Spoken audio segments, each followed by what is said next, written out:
കൂട്ടുകാരെ നമസ്കാരം, ഞാൻ സാദി ഇന്ത്യ.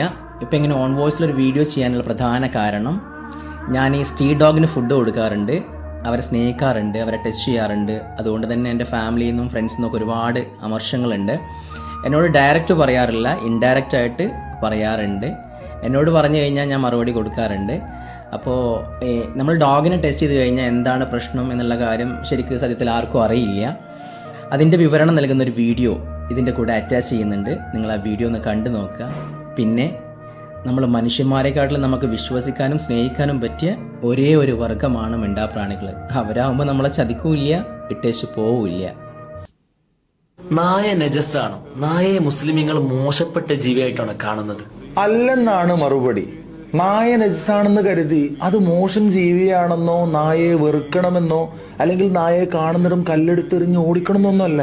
ദാഹിച്ചു വലഞ്ഞ നായക്ക് ചെരുപ്പഴിച്ച് അതിൽ വെള്ളം കോരിക്കൊടുത്ത് സ്വർഗാവകാശിയായ ഒരാളെ കഥ റസൂല് പഠിപ്പിക്കുന്നുണ്ട്.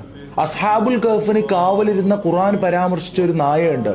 ആ നായ സ്വർഗത്തിലാണെന്ന് പണ്ഡിതന്മാർ പറയുന്നത് കാണാം. രോഗത്താൽ ശരീരമാകെ വ്രണപ്പെട്ട് പൊട്ടിയൊലിച്ച് ദുർഗന്ധം മൂലം നാട്ടുകാർ എറിഞ്ഞോടിച്ച ഒരു നായയെ ഷെയ്ഖ് റിഫായി റഹിമുള്ള ഒരു പുഴയിൽ കൊണ്ടുപോയി കുളിപ്പിക്കുകയും അതിനായി ഒരു കൂടാരം നിർമ്മിച്ച് ഭക്ഷണവും മരുന്നൊക്കെ നൽകുന്നുണ്ട്. 40 ദിവസത്തോളം അതിനെ ശുശ്രൂഷിച്ചപ്പോ ഒരു നായയെ ഇത്രത്തോളം ശുശ്രൂഷിക്കേണ്ടതുണ്ടോ എന്ന് ചോദിച്ച നാട്ടുകാരോട് റിഫായി തങ്ങൾ പറഞ്ഞത്, അള്ളാഹുവിന്റെ അടുക്കൽ ഈ നായ കാരണം ചോദ്യം ചെയ്യപ്പെടലിനെ ഞാൻ ഭയക്കുന്നു എന്നായിരുന്നു. നായ ഒരു മോശം ജീവിയല്ല, എന്നാൽ നായയെ നനവോടെ സ്പർശിച്ചാൽ 7 പ്രാവശ്യം കഴുകണമെന്നും അതിലൊന്ന് മണ്ണ് കലക്കിയ വെള്ളം കൊണ്ടാവണമെന്നാണ് ഇസ്ലാമിന്റെ നിയമം. കാരണം നായ നജസാണ്. നജസ് ശരീരത്തിലായാൽ അത് കഴുകൽ നിർബന്ധമാണ്.